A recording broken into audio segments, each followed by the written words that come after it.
All right, welcome back, class. We're going to explore the idea of contrast in Photoshop now, and then play around with a few different Photoshop techniques where we contrast color, like grayscale, black and white, with something monochromatic. So I'm going to start off, put this at 300 dpi, inches, 8.5 inches by 11 tall, so that gives us a 8 megabyte document, but I'm going to switch that to RGB for red, green, blue, the additive color model, and that's 24.1 megabytes. So we click OK. So last class someone was asking me about the idea, how do you get the type to show over here as glyphs? So where that is, you go up top to the options bar, then over to window, then down window you'll notice here with the new edition of the Adobe Creative Cloud, they actually place it right down here. Looks like about 10 rows down there's glyphs. So you can turn the glyphs on or you can check it to turn them off. And just as a reminder, we're still working within typography mode, and as I described, we have Photoshop, painting, motion, and 3D, and then Photoshop Essentials default mode. So we're in typography mode. So I'm just going to start off, type out the design idea, design strategy contrast. Now right now it's white, so we don't see it. So I'm going to click way down here on the bottom of the toolbox. There's this little black box. Below it is a white box, and I'm going to click it, and that puts us back at the default color mode, which is black in the foreground, white in the background. So right now this is a typed layer, editable type. I can hold down my shift key. Right now we have the bounding box going around contrast, and just like I described before, up top here we have auto select. So if we click on the item, it'll go automatically to that layer. If you don't have auto select clicked on, and obviously auto select is right below file and edit up along the options bar. If you don't have that selected, it shouldn't go to it automatically. So you should have auto select, and then I have transform control, show transform controls, and that puts around the bounding box. And then you need to hold down, I'm holding down Alt and Shift, and what that does, actually you only need to hold down Shift, excuse me, just Shift, and that'll constrain the height and the width so you can pull it out and keep things proportionate. So here we are, we have contrast 1. I'm going to hold down the Alt key. And see what that does when I hold down the Alt key? There's this little shadow arrow that allows us to actually copy.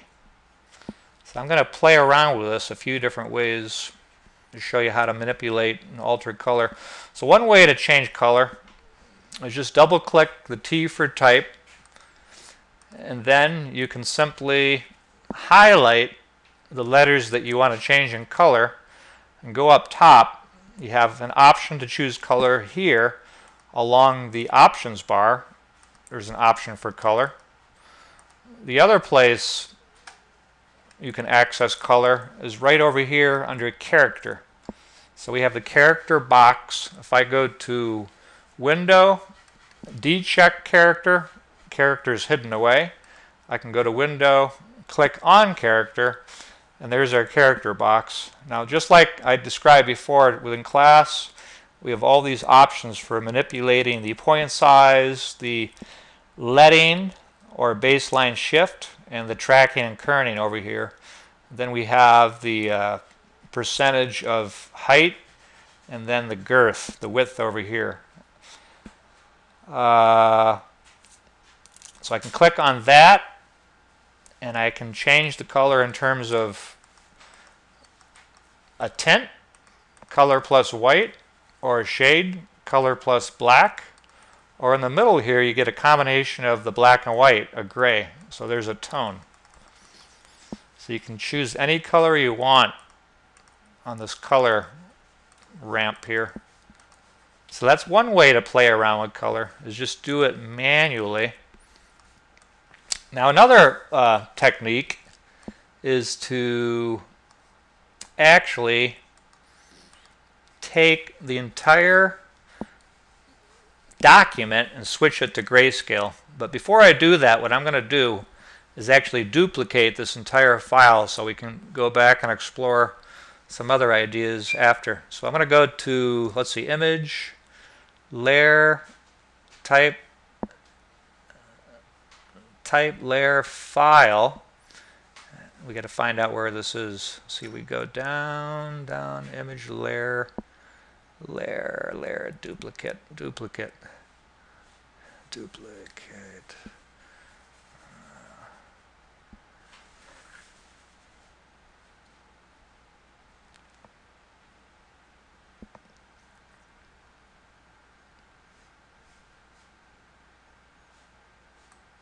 All right, before we get the duplicate, I want to show you a few more things. Now what we could do is take the CONT and actually cut it away and paste things on two different layers. So we have the rast, and then we have the contrast, the C-O-N-T. Then I could take that and actually click on color, but instead of using these standard colors, we could go to color library, and you can access what's called these Pantone colors.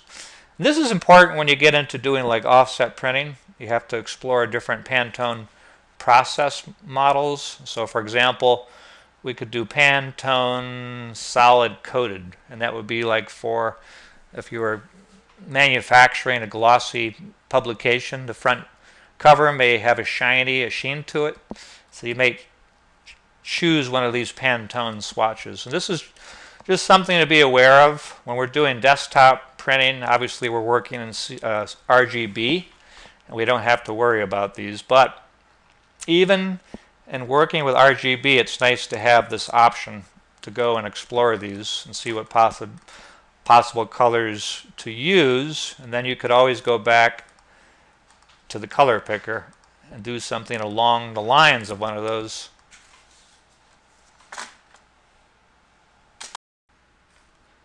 Alright, this little demo, I'm going to show you how to take this document and actually go into underneath image, go all the way down to the bottom. Towards the bottom we have something called duplicate. So we can duplicate this entire file. Now we've got two of the same thing. So a different way to explore color variation is to go into this mode. See, right now we're in grayscale mode. What I want to do is switch from grayscale to actually duotone. So I'm going to go to duotone, and right now I was at the duo, but I'll put up mono. See, in this case we have monotone, just one color. You can click the color and you have the same sort of options. You can do like the grays, the whites, the darks. Pick anything you want. And then you can actually go and you can add swatches too if you wanted to. But just to keep it simple, let's pick this color, and then from the mono we can go into 2 for duo and click 2 inks. So let's say we do the red plus something dark or something grayish right about there.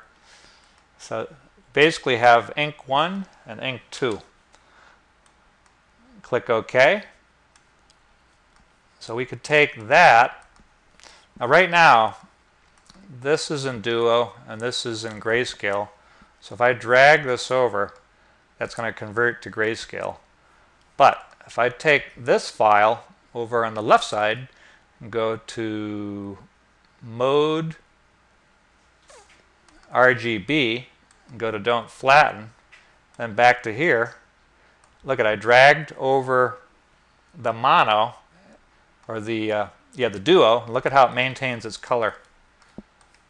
So let me just get rid of all these so it's not as confusing. Get rid of that. So we have that and that and that. So that's a nice technique. So once again, over here in this area, I could take that, click that off, group that, delete it, and then explore a different ink mixture. So once again, I go to Duo, and maybe from the red, I could pick like this purple instead, and then mix the purple with maybe a black or something grayish. So basically what you're seeing right here is a mixture of that red and that red and this blue. And then I can take that and drag it back into this file over here.